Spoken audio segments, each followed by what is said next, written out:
الذين هم خلاصة العرب العرباء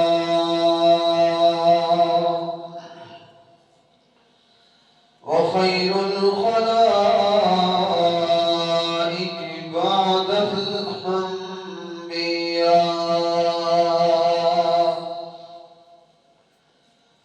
أما بعد فأعوذ بالله من الشيطان الرجيم. بسم الله الرحمن الرحيم.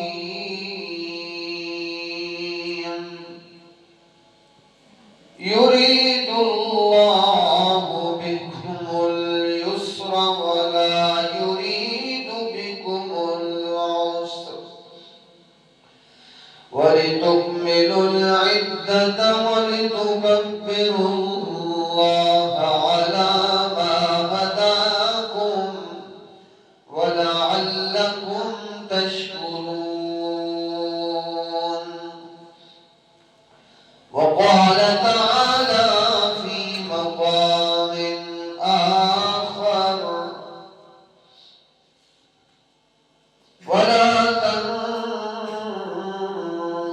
الأيمان بعد توكيدها وقد جعلتم الله عليكم كفيلا إن الله يعلم ما تفعلون.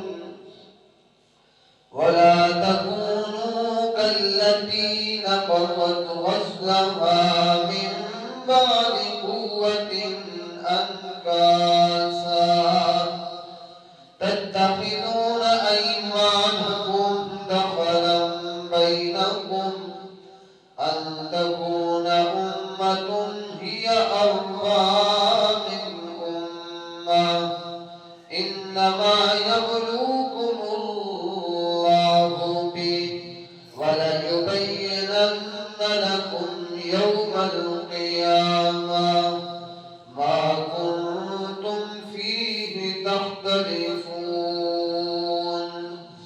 وقال النبي صلى الله تعالى عليه وسلم: إن لكل قوم عيدا وهذا عيدنا. سبحان ربك رب العزة عما يصفون وسلام على المرسلين والحمد لله رب العالمين.